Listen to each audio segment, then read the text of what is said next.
Hello friends, मैं हूं स्वाति और स्वागत है आपका आईएल क्लासेस में। आईएल क्लासेस मतलब इंडिपेंडेंट लाइट, मतलब आपको एक ऐसा स्वतंत्र प्रकाश बनना है जो खुद भी रोशन हो और दूसरों को भी रोशन करे।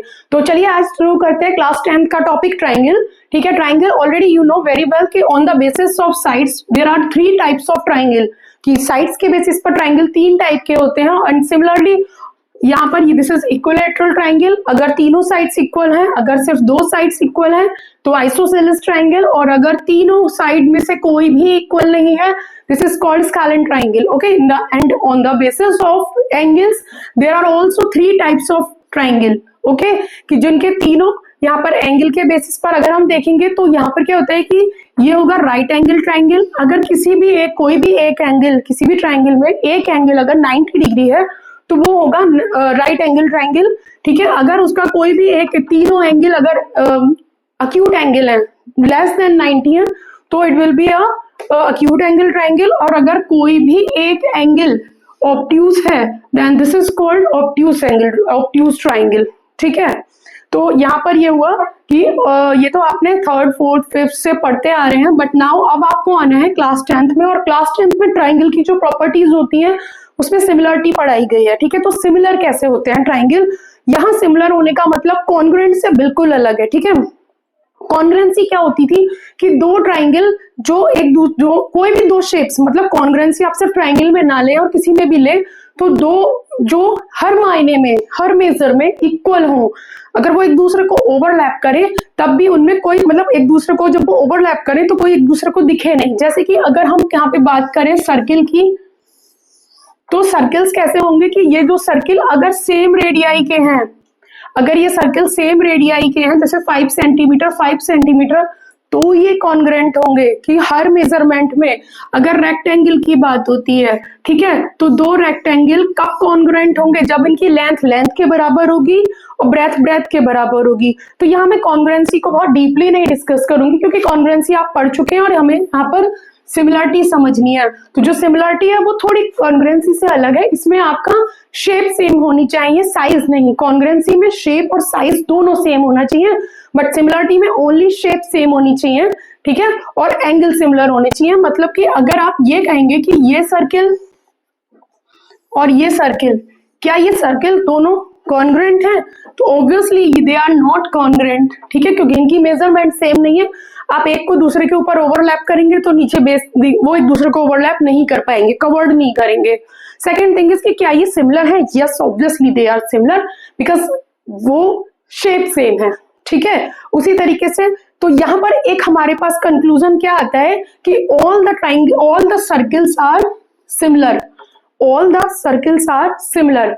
उसी तरीके से अगर हम बात करें स्क्वायर की, तो क्या ये स्क्वायर तो आप कहेंगे कि ये कॉन्ग्रुएंट भी लग रहा है। लीजिए मैं इसको बड़ा बना देती हूँ, एक छोटा बना देती हूँ, एक थोड़ा और बड़ा। मैंने अलग अलग तरीके के स्क्वायर्स बनाए हैं। क्या ये सब कॉन्ग्रुएंट है? नहीं, because they are not equal in shape और measurement both, but they are similar because they have same shape, इनकी शेप सेम है। ओके, तो इसी तरह से rectangle, all the rectangles are similar, all the squares are similar, or all the circles are similar, और जो regular shapes हैं आप उनके लिए बोल सकते हैं। ओके, तो यहाँ पर ये एक रफली आपका आइडिया हुआ, एक रफली एस्टिमेशन हुआ, बट एक्चुअल में ना कॉन्स के लिए सिमिलरिटी के लिए एक जो इम्पोर्टेंट चीज क्या होती है, जो 2 बेसिक चीजें अगर हम यही ट्राइंगल में आ जाते हैं तो 2 बेसिक चीजों की जरूरत पड़ती है। तो यहाँ पर सिमिलरिटी ट्राइंगल्स में बात करते हैं तो यहाँ पर आएगा कि 2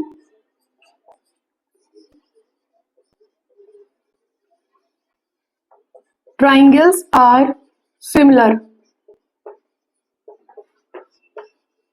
इफ, मतलब 2 ट्राइंगल सिमिलर होंगे कब, उसके लिए 2 कंडीशंस चाहिए।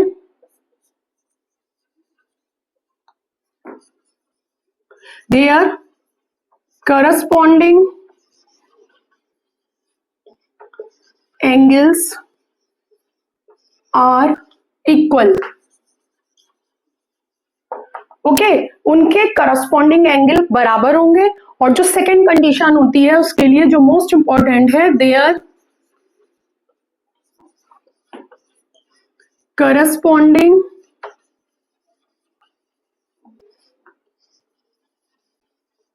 sides are in same proportion।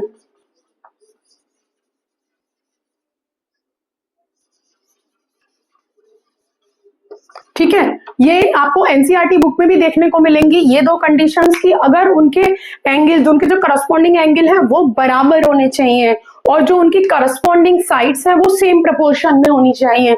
अब यहां से क्रिएट होता है कंफ्यूजन। कंफ्यूजन कैसे कि अगर मैं आपसे ये कहूं कि ये एक ट्राइंगल है ए बी सी और एक ये ट्राइंगल है पी क्यू आर, ठीक है, तो ये आपको दिख रहा है कि they are not congruent, then how are they similar. ये सिमिलर कब हो सकते हैं, कब हम कह सकते हैं कि triangle A B C similar, ये सिमिलर पी का साइन होता है ट्राइंगल पी क्यू आर। पहली कंडीशन कहती है कि उनके करस्पॉन्डिंग एंगल बराबर होने चाहिए। ठीक है, अब यहाँ करस्पॉन्डिंग वर्ड का मतलब बहुत अच्छे से समझिए क्योंकि मैक्सिमम मिस्टेक यही आकर होती है।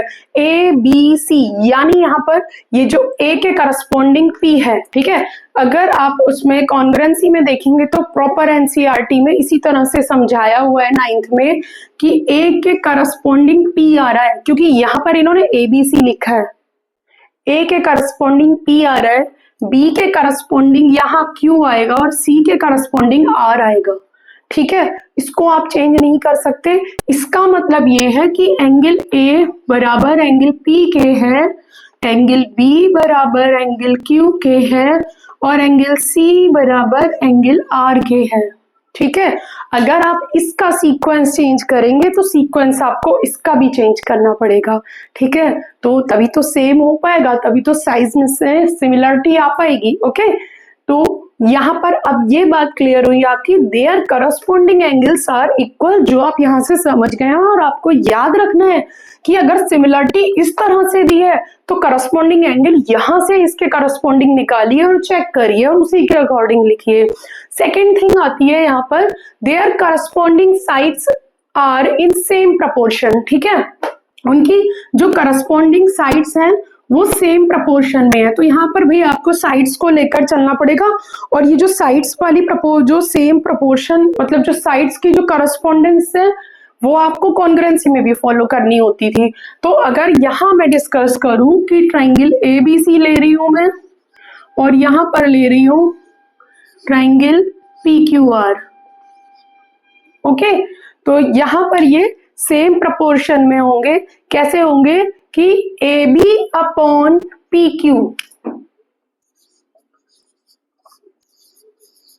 ठीक है, देखो A B upon P Q, यहां से भी चेक करते जाइए, A B upon P Q, ये साइड इसके करस्पॉन्डेंस है। अब अगर हम इस फिगर को उठाकर यहां रखते हैं तो देखिए एंगल ए पी पर आएगा, आएगा एंगल बी क्यू पर, एंगल सी आर पर, यहां कहीं इस तरीके से फिगर बनेगी। तो हमें साइड्स भी तो उसके अकॉर्डिंग लेनी होगी। देखिए मैं यहां लिख देती हूँ, दैट्स इट, ये ज्यादा क्लियर हो जाएगा। तो यानी पी क्यू, यानी ए बी ले लो आप ऊपर, या P Q, A B upon P Q is equal to आपका होगा A C upon P R. ये देखो A C upon P R, और यहां पर होगा आपका B C upon Q R. यहां देखिए क्या ये अल्फाबेटिकली इसके ये सीक्वेंस सही चल रहा है, A B upon P Q, A C upon P R and B C upon Q R. यहाँ आप इस तरीके से रख के देख सकते हैं। ये एनसीईआरटी में दिया है, यहाँ से बहुत सारे एमसीक्यू आ सकते हैं जो आप बहुत इजीली, मतलब थोड़ा सा भी ट्विस्ट किया और मिस्टेक होना पक्का है बिल्कुल। तो इन दोनों चीजों को जो ऑलरेडी एनसीईआरटी में 2-3 बार मेंशन किया गया है, इसे अच्छे से समझिए। यहाँ इसको समझिए कि इनकी करस्पॉन्डेंस को किस तरीके से लेना है। ठीक है, और अब हम शुरू करते हैं बेसिक प्रोपोर्शनलिटी थ्योरम। तो स्टार्ट करते हैं बेसिक प्रोपोर्शनलिटी थ्योरम। ठीक है, यहाँ जगह की कमी की वजह से मैंने स्टेटमेंट नहीं लिखा है, बहुत क्लियर है आपकी बुक में स्टेटमेंट है और आप स्क्रीन पर भी देख सकते हैं कि यहाँ ये जो Thales theorem, basic proportionality theorem, जिसे हम शॉर्ट में बीपीटी भी कहते हैं और ये थेल्स थ्योरम भी कहते हैं इसको। ओके, तो इसका जो स्टेटमेंट है वो ये है, when a line is drawn parallel to the one side of a triangle and intersect other two side, then other two sides on in the same proportion. Okay जब हम किसी ट्राइंगल में when in a triangle we draw a line, हम एक line draw करते हैं, ठीक है, ये मैंने ऑलरेडी बनाया हुआ था, मैं आपको अलग से बनाकर दिखाती हूँ.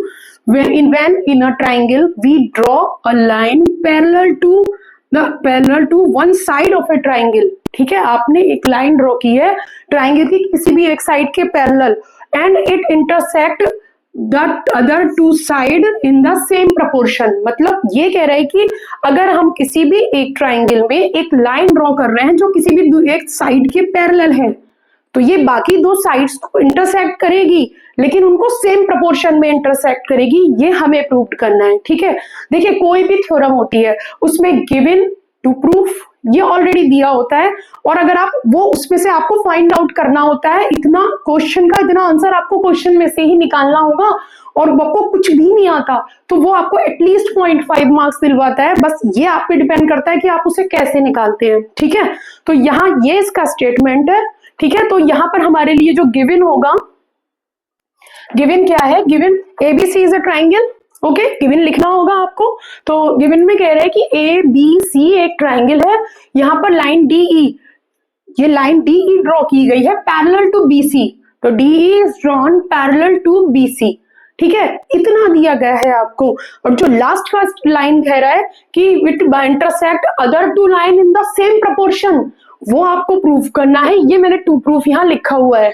ओके, बट इन दोनों के बीच में आपको एक कंस्ट्रक्शन करना है, या तो आप टू प्रूफ लिखिए, देन एक कंस्ट्रक्शन होगा यहाँ पर. कंस्ट्रक्शन में simple joint C to D and B to E also and other. दूसरी चीज क्या करना है आपको, ये ई एफ, आपने ई एफ एक परपेंडिकुलर ड्रॉ किया है बी ए पर. Draw a perpendicular E F on perpendicular to B A and another perpendicular DG on CA. ठीक है, ये कंस्ट्रक्शन है, ये आपको लिखना ही लिखना है. मुझे आपको समझाना है प्रूफ कि प्रूफ होगा कैसे, तो वो मैं आपसे अब यहाँ से शुरू करती हूँ. तो सबसे पहले आपको प्रूफ क्या करना है, आपको प्रूफ करना है AD अपॉन DB, मतलब AD upon DB is equal to AE upon EC. बहुत ध्यान से समझिएगा और भूल जाइए कि ये आपको आएगी मेरे समझाने से या किसी के भी समझाने से. जब तक आप उसको खुद से ट्राई नहीं कर रहे हैं, अपने आप लिख कर नहीं दिख रहे, एक बार नहीं आ रही, दो बार नहीं आ रही, 3 बार 4 बार, जब बहुत बार ट्राई करेंगे ना वो आएगी जरूर. पर ये सिर्फ आपको लाइव देखने से कुछ नहीं होगा, सिर्फ उसको मोबाइल स्क्रीन पर या कहीं पर भी बुक में से लर्न करने से नहीं होगा.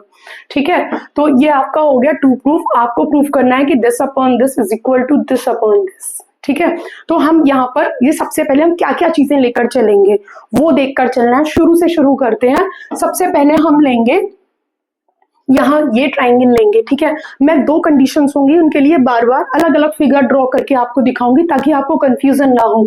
पहली कंडीशन में हम इसे लेते हैं. देखिए लिखने का मेथड कुछ भी हो सकता है, जो आपके स्कूल में कराया है, जो बुक में है या आपने कहीं और से देखा है. सबसे पहला काम है कि आपको इसको समझना है. ओके, सबसे पहले आपको इसको समझना है. तो शुरू करते हैं कि यहाँ पर इसको देखिए. सबसे पहले हम लेंगे ट्राइंगल, इन ट्राइंगल ADE. मैं यहाँ पर वही ट्राइंगल ड्रॉ करूंगी जो आपको फर्स्ट सिचुएशन में लेना है. ठीक है, ताकि ये मेन फिगर ये है, ये आपको ड्रॉ नहीं करनी, ये फिगर ये ड्रॉ करनी है. सॉरी, ये आपको सिर्फ समझाने के लिए बना रही हूं मैं. ठीक है, तो in triangle ADE and triangle BDE. ठीक है, ये देखिए आपने ये ट्राइंगल लिया है, समझ रहे हैं आप. और यहाँ पर मैं ये EF भी ड्रॉ कर रही हूँ, ये मैंने सिर्फ ये लिया है अभी. तो क्लियर. ओके, तो यहाँ पर हम लेंगे एरिया ऑफ ट्राइंगल ADE. ये थोड़ा क्लियर लिखती हूँ, एरिया ऑफ ट्राइंगल ADE. ठीक है, आप इस ट्राइंगल का एरिया ले रहे हैं. ठीक है, आपको पता है ट्राइंगल का एरिया क्या होता है, हाफ बेस इनटू हाइट. ठीक है, तो यहाँ पर देखिए हाफ बेस, यहाँ बेस हम ये लेंगे. क्यों लेंगे ये, क्योंकि हमें जरूरत ही इसकी है. दूसरी चीज, पहली बात हमें जरूरत इसकी है, दूसरी चीज हमें हाइट इसी बेस के करस्पॉन्डिंग दी हुई है। ये आपको पता होगा ना कि ट्राइंगल्स में हाइट हमेशा, या ट्राइंगल या कोई भी स्लैंटिंग शेप हो, हाइट हमेशा परपेंडिकुलर वाली ही लेते हैं। तो हम लेंगे half A D base into height, और हाइट है आपकी ई एफ। क्लियर है ना? ओके, ठीक है। अब दोबारा में हम लेंगे triangle BDE, area of triangle BDE, इसका भी क्या लेंगे हम, बेस इनटू हाइट। भाई बेस कौन सा लेंगे हम, ये दो रीजन है वही सेम, एक तो हमें जरूरत ही इसकी है, दूसरी चीज जो इस वाले ट्राइंगल की, देखिए मैं ना यहाँ पर इसको वो कलर्ड कर रही हूँ, ये बहुत कंफ्यूजन क्रिएट करता है। इस ट्राइंगल की जो परपेंडिकुलर हाइट है वो ई एफ ही है। ओके, तो यहां पर आपका होगा हाफ बेस बीडी, क्योंकि मैं डी भी ले लेती हूँ यहां पर, यही है डीवी इंटू ई एफ। समझ रहे हैं आप? ओके, तो ये हुआ यहाँ पर इसका। नेक्स्ट क्या करेंगे हम, इनको हमने आपस में डिवाइड करना है। Area of triangle A D E is equal to upon area of triangle B D E is equal to, ये बहुत क्लियर है। यहाँ देखिए दिस अपॉन दिस, जरा एक लाइन में मैं आपको शॉर्ट में लिख कर दिखा रही हूँ, A D into E F upon ये हाफ डी बी इंटू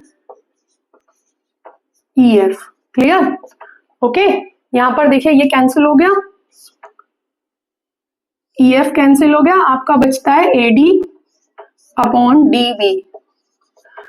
समझ में आ रहा है ना? ओके, इतना आ गया। आपको क्या रिजल्ट मिला, this is equal to this. ध्यान से देखिए, आपको क्या यूज करना है, जगह की थोड़ी सी कमी है, तो यहाँ पर क्या है, मैं चाहती तो उसको नेक्स्ट लाइन में लिख सकती थी, पर अभी थोड़ा यहाँ जगह की कमी है, तो यहीं पर समझना पड़ेगा कि this is equal to this, आपका एक रिजल्ट आया। इसी तरीके से अब हम दूसरा वाला रेशियो निकालेंगे। सिमिलरली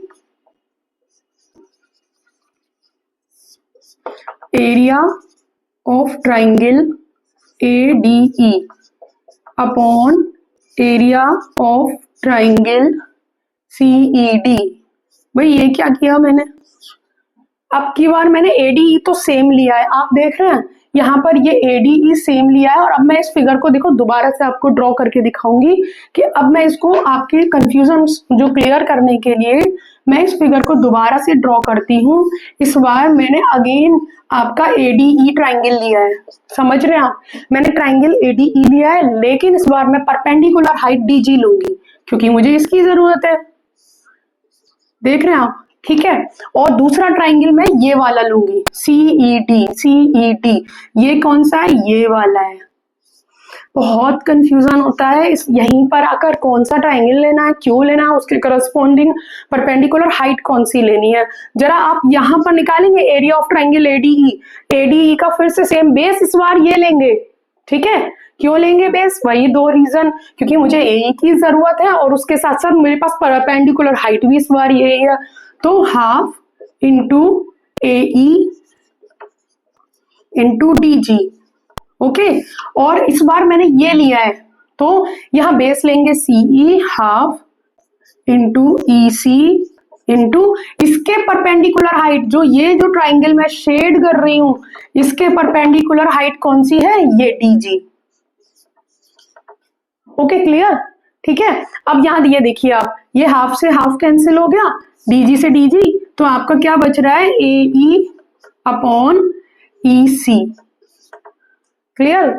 ओके, तो यहां पर ये हो गया ए ई अपॉन ई सी, ये आ गया यहाँ पर। क्लियर? तो देखो अब यहाँ पर हमें दो रिजल्ट मिले हैं। ठीक है, तो एक रिजल्ट कहता है कि मैं अभी ये सब इरेज कर रही हूँ, आपको कोई भी कंफ्यूजन नहीं हो। एक रिजल्ट ये कह रहा है कि ये इसके बराबर है, ठीक है। दूसरा रिजल्ट हमें मिला है ये इसके बराबर मिला है। क्लियर? ओके, अब मैं इरेज कर रही हूं ऊपर का portion.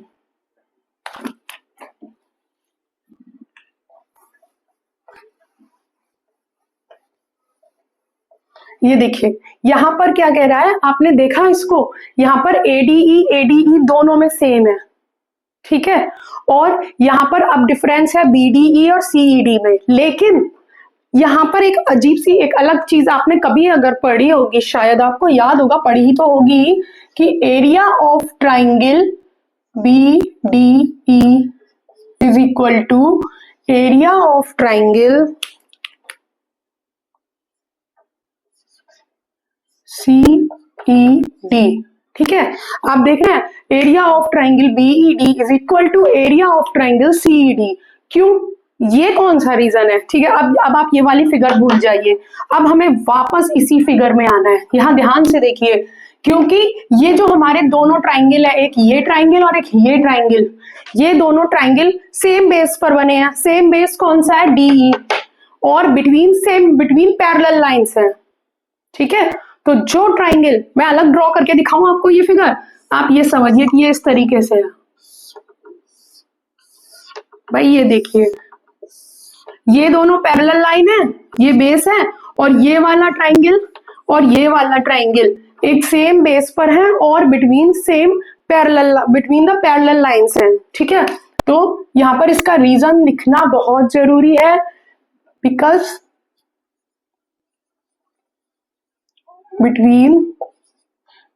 because on same base and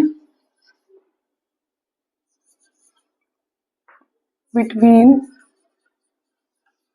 parallel lines।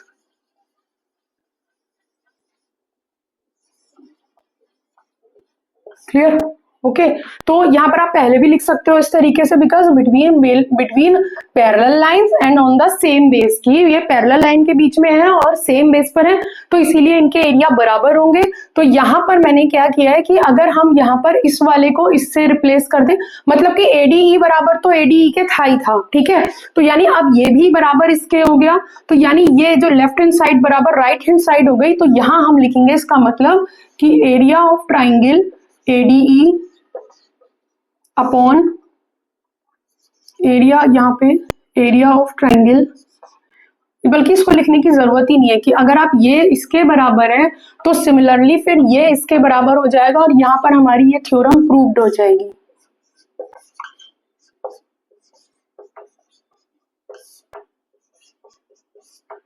Okay, तो यहाँ पर आपने देखा था कि शुरू में जो हम प्रूफ लेकर चले थे, यहाँ मैंने जो लिखा था वो ये इसके बराबर प्रूव्ड हो गया। क्लियर? तो ये बेसिक प्रोपोर्शनलिटी थ्योरम है, मोस्ट इंपॉर्टेंट है, इसके आने के बहुत चांसेस होते हैं और इसको समझना बहुत जरूरी है। इसके लिए मैं एक अलग से ओनली बेसिक प्रोपोर्शनलिटी थ्योरम भी बना दूंगी। क्लियर? अब आता है बेसिक प्रोपोर्शनलिटी थ्योरम का कन्वर्स। ठीक है, ये है कन्वर्स ऑफ बीपीटी। बीपीटी मतलब बेसिक प्रोपोर्शनलिटी थ्योरम का उल्टा। बेसिक प्रोपोर्शनलिटी, इसका जो मैंने प्रूफ लिखा हुआ है, मतलब जो पूरा स्टेटमेंट लिखा हुआ है, और प्रूफ नहीं लिखा क्योंकि प्रूफ जो है वो एग्जाम पॉइंट ऑफ व्यू से नहीं है, आपको इसके सिर्फ एप्लीकेशंस यूज करने होंगे यहाँ पर। ठीक है, तो सबसे पहले आपके यहाँ पर इसका जो कन्वर्स है वो देखिए क्या कह रहा है कि if a line divides any two sides, मतलब अगर एक लाइन डिवाइड करती है दो साइड्स को ऑफ ए ट्राइंगल, किसी भी ट्राइंगल की, तो ये एक ट्राइंगल है और एक लाइन है जो इसकी दो साइड्स को डिवाइड कर रही है। एक ट्राइंगल है एबीसी, ठीक है, और एक लाइन है ईएफ, या इसका एबीसीडी ई, डी और ई, क्योंकि पहले वाले में भी हमने डीई माना था, तो डीई। ठीक है, एक लाइन डीई है जो AB और AC को सेम प्रोपोर्शन में डिवाइड कर रही है। सेम प्रोपोर्शन का मतलब है कि AD upon BD is equal to AE upon CE। तो अगर कोई भी लाइन किसी भी ट्राइंगल की दो साइड्स को सेम प्रोपोर्शन में डिवाइड करती है तो वो तीसरी साइड की पैरेलल होती है। क्लियर? तो अगर ये इनको सेम प्रोपोर्शन में डिवाइड कर रही है तो इसका मतलब ये है कि BC is parallel to DE। Clear? जबकि हमारी जो बेसिक प्रोपोर्शनलिटी थ्योरम थी वो ये कह रही थी कि अगर ये लाइन पैरेलल है तो ये सेम प्रोपोर्शन में डिवाइड करेगी। तो ये है इसका कन्वर्स, जिसे हम एज ए एप्लीकेशंस यूज करते हैं। ठीक है, तो इसे कहाँ, कैसे और कैसे, इसकी कुछ एप्लीकेशंस और मैं बताती हूँ आपको जिन्हें यूज किया जाएगा आगे। अगर यहाँ पर अगर मैं इस फिगर को दोबारा से ड्रॉ करूं, A B C DE। Okay, तो बीपीटी के अकॉर्डिंग आपको पता है AD अपॉन BD या DB जो भी आप ले रहे हैं is equal to AE upon CE। ठीक है, ये तो आपकी थी बीपीटी। अगर हम कहेंगे एडिंग वन बोथ साइड, मैं यहां लिख देती हूं एडिंग वन बोथ साइड, मतलब आपने क्या किया कि आपने यहां पर भी वन ऐड किया और यहां पर भी वन ऐड किया। ठीक है, तो यहां पर अगर आप इसका एलसीएम लेंगे तो AD upon BD plus BD। ठीक है, एलसीएम तो आपको आता है लेना ना, कि इनका आपने एलसीएम लिया तो BD यहाँ आएगा डिनोमिनेटर में और ऊपर AD प्लस BD आएगा, यहाँ होगा AE plus CE upon CE। ठीक है, तो यहाँ आप इसको देख सकते हैं कि ये क्या हो रहा है। ये देखिए यहाँ पर आ रहा है आपका AD plus BD, AD plus BD या DB क्या दे रखा है AB, है ना, AD plus DB, AD plus DB क्या हुआ AB upon BD is equal to यहाँ पर क्या हुआ AE upon CE, AE upon CE, AE upon CE, sorry AE upon AE plus CE क्या हुआ AC, AC अपॉन CE। ठीक है, तो ये एक हमें रिजल्ट मिला है जिसे हम अपनी थ्योरम्स या आगे जो क्वेश्चंस होंगे उसमें यूज कर सकते हैं। इसमें एक और काम, एक और चीज आप कर सकते हैं कि जैसे हमने इसमें वन ऐड किया था, तो अगर आपको ये दिया हुआ है इस तरीके से तो आप क्या करेंगे, पहले इसका कन्वर्स करेंगे, उसका रेसिप्रोकल करेंगे। ठीक है, तो इसका रेसिप्रोकल क्या होगा BD, ये उल्टा हो जाएगा, ऊपर आ जाएगा, ये नीचे upon AD is equal to CE upon AE। ठीक है, अब आप इसमें प्लस वन करिए। ठीक है, मैं यही करके दिखा देती हूँ आपको, प्लस वन, आपने प्लस वन किया तो अब क्या होगा BD plus AD upon AD is equal to CE plus AE upon AE। ठीक है, देख रहे हैं आप, अब ये देखिए BD प्लस AD तो फिर से AB हो गया, अपॉन में AD है इस बार, है ना, और CE प्लस AE कितना हो गया AC, ये हो गया, और अपॉन में इस बार AE है। तो ये सब चीजें सिमिलर हैं, बस एक जो हमारा मेन रिजल्ट था उससे हमने ये दो रिजल्ट निकाले हैं यहाँ पर। ठीक है, अच्छा ये मेन रिजल्ट क्या था, मैं फिर से यहाँ लिख देती हूँ AD upon BD is equal to AE upon CE। ये जो दो रिजल्ट हैं ये हमने इससे निकाले हैं, ये हम ये प्रॉपर एक पर्टिकुलर क्वेश्चन के मार्क्स में भी आ सकता है, जैसे कि MCQ में या 1 मार्कर में, 2 मार्कर में। ठीक है, और हमारे जो आगे हम न्यूमेरिकल्स जो बड़े प्रॉब्लम सॉल्व करेंगे उसमें भी हम इसको यूज करेंगे। तो ट्रायंगल के साथ में एक सबसे बड़ी चीज आपको ये याद रखनी है कि यहाँ पर हर क्वेश्चन की अपनी एक स्ट्रेटजी होगी, आपको हर क्वेश्चन को करते समय उस स्ट्रेटजी को ध्यान में रखना पड़ेगा, याद रखना पड़ेगा। ज्यादा से ज्यादा प्रैक्टिस करेंगे तब आपको वो सिमिलरिटी रटनी नहीं है, अब जो प्रॉपर्टीज या जो भी स्ट्रेटजी है उसे रटना नहीं है, उसको सिर्फ अपने हाथों से बार बार सॉल्व करके करना है। ठीक है, तो मेरी नेक्स्ट वीडियो में हम डिस्कस करेंगे 6.2 और कुछ और इंपॉर्टेंट क्वेश्चन। ठीक है, मैं ऑल क्वेश्चंस नहीं करूंगी, उसके साथ साथ जो और भी last year previous year questions हैं उन्हें भी लेती चलूंगी। Okay, thank you so much.